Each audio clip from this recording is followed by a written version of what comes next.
Cordial saludo. Este video se realiza con el fin de presentar nuestro proyecto de investigación titulado Influencia arbórea en la temperatura bajo el dosel del humedal Santa María del Lago, dirigido por el profesor David Ernesto Rodríguez Vivas y presentado por Sandra Patricia Calvache Morales y Pedro Antonio Cárdenas. Tiene como contenido la introducción, los objetivos, materiales y métodos, los resultados obtenidos, las conclusiones y las referencias.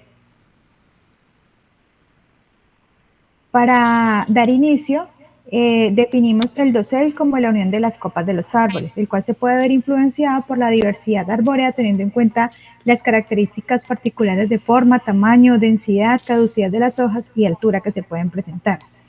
El dosel como tal nos forma una sombra, la cual ayuda a hacer una regulación sobre el clima en el ambiente, lo que conlleva a la conformación de microclimas. También favorece la reducción de la cantidad de radiación solar entrante que llega a la superficie del suelo, lo que genera un efecto de enfriamiento sobre el microclima. Todas estas consideraciones nos ayudan a aliviar los patrones climáticos extremos relacionados con el cambio climático.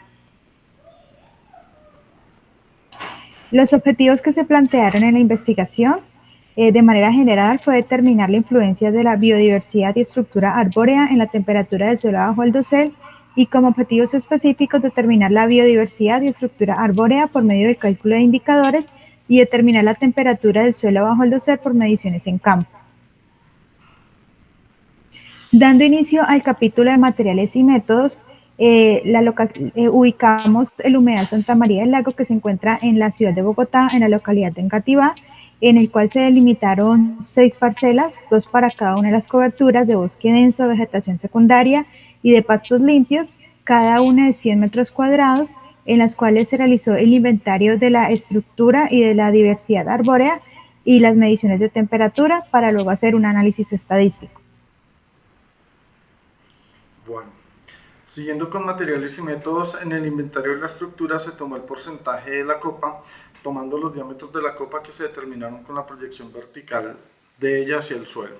Y la estructura vertical fue relacionada con la altura total y altura comercial, donde se sacaron 3 estratos, el superior, el medio y el inferior. Para la medición de altura se utilizó el nivel ADNEY, con el cual pues se calculó por medio trigonométrico la altura del árbol, teniendo en cuenta la distancia de la persona hacia el árbol y la altura de la persona. Bueno, para diversidad utilizamos 2 indicadores, el índice de Margalef y el índice de Shannon, los cuales nos van a mostrar la riqueza y la dominancia de las especies.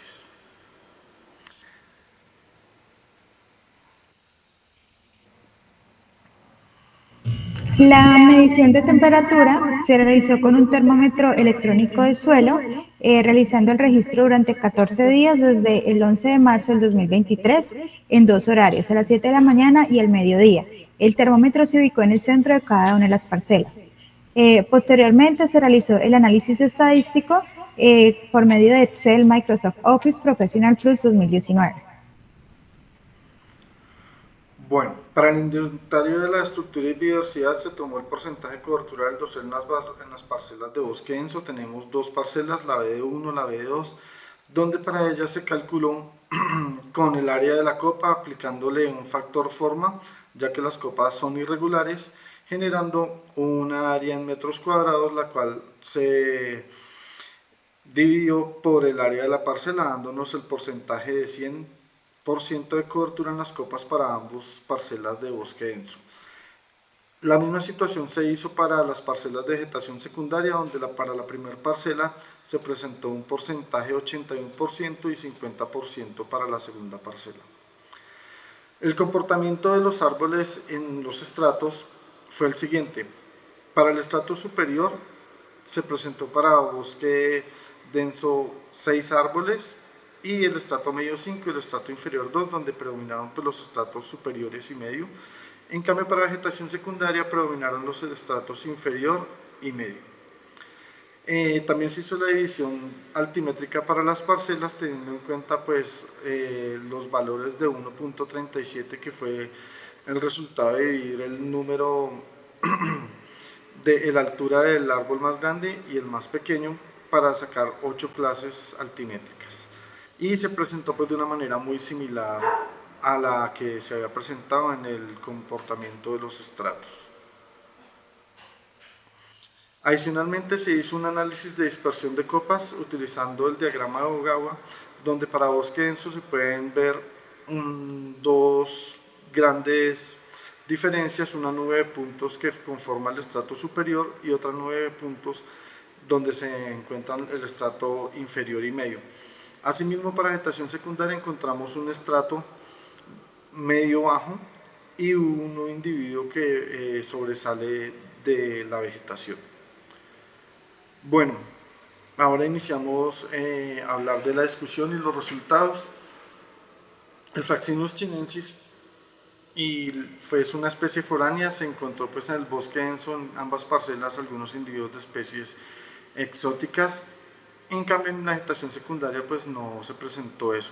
Los índices de diversidad calculados fueron el Shannon y el Margalef, como lo hemos visto antes, aunque se presentan algunas leves diferencias entre las parcelas, todos apuntan a que hay una dominancia similar de las especies y los cambios de esos indicadores, de esos índices, no son tan abruptos, a excepción de la parcela B1, que fue la que presentó pues más individuos.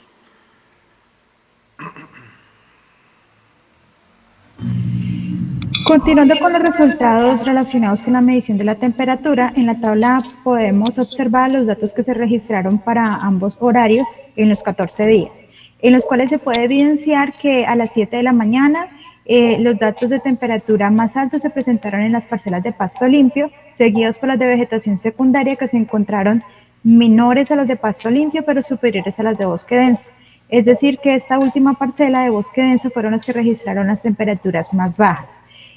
Al mediodía los resultados tuvieron un comportamiento similar, aunque se evidenció un incremento en el valor de los datos de aproximadamente 2 a 4 grados centígrados.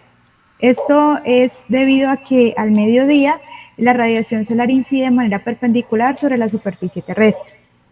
El comportamiento general que se observó en las temperaturas en las diferentes parcelas es coherente con el que se ha evidenciado en la literatura consultada y se puede explicar teniendo en cuenta las diferentes características que tiene cada una de las parcelas, en la cual las parcelas de bosque denso tienen una vegetación de tipo arbóreo con una distribución más continua, que forman un dosel y una sombra que amortigua la temperatura que tiene el suelo.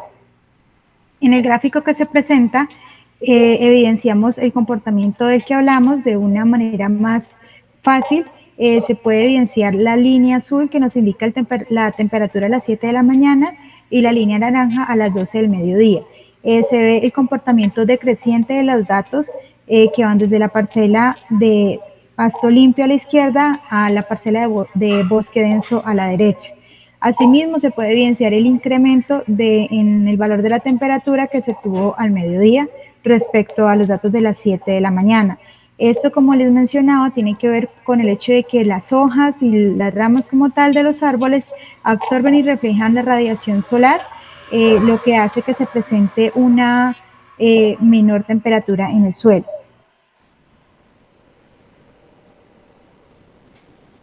Con el fin de analizar la relación entre la estructura arbórea con la temperatura del suelo, se realizó un análisis de correlación entre la altura total media y la temperatura que se obtuvo en ambos horarios, encontrando en ambos casos una correlación fuerte inversa, lo que nos indica que a una mayor altura se obtienen menores temperaturas en el suelo.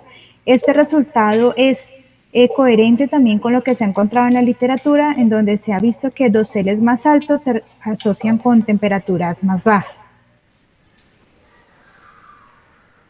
De igual manera, se realizó el análisis de la correlación entre la biodiversidad y la temperatura del suelo, encontrando para los índices de Shannon y de Margalef que la temperatura en ambos horarios tuvo también una correlación fuerte inversa, que estuvo en el rango de menos 0.94 a menos 0.98. De igual manera, esto lo que nos indica es que a una mayor biodiversidad se obtienen menores temperaturas del suelo. Sin embargo, este resultado que nosotros obtuvimos difiere un poco de lo que encontramos en la literatura, en la cual algunos autores no han encontrado como tal ese efecto de la biodiversidad en el rango de la temperatura que se obtiene. Por lo cual nosotros consideramos que se debe seguir con el estudio en estas dos variables, teniendo en cuenta, como lo decía mi compañero, que en las parcelas que se estudiaron no se encontró como tal una diferencia significativa de la biodiversidad. Como conclusiones del estudio que se realizó, tenemos que el análisis de la biodiversidad no arrojó resultados considerablemente diferentes entre las parcelas de vegetación secundaria y las de bosque denso. Asimismo, la temperatura, aunque presentó una reducción, no fue superior a 1 grado centígrado entre estas dos áreas que se estudiaron. Caso contrario sucedió con las parcelas de bosque denso y de pasto limpio, donde claramente se encontró una diferencia en la cobertura, lo que permitió evidenciar la influencia del dosel en la temperatura. Esto está relacionado con lo que les mencionaba anteriormente respecto a los resultados de biodiversidad. Bueno, el coeficiente de relación nos indicó que la temperatura bajo el dosel está relacionada estrechamente y de manera negativa con la biodiversidad y la estructura arbórea. Esto significa que entre más biodiversidad tengamos, va a favorecer la estructura del dosel y disminuye la temperatura del suelo. Los resultados obtenidos en este estudio coinciden en gran medida con los reportados por otros autores que corroboraron la importancia del dosel como regulador de la temperatura. Sin embargo, como lo mencionábamos anteriormente, se recomienda realizar estudios más profundos que contemplen mayor número de parcelas, ampliando la intensidad del muestreo en días y considerando también la diferencia entre la época seca y la época húmeda. Listo, estas son las referencias que utilizamos, bibliográficas. Muchas gracias. Muchas gracias a la universidad, al profesor y a nuestras familias por todo el apoyo.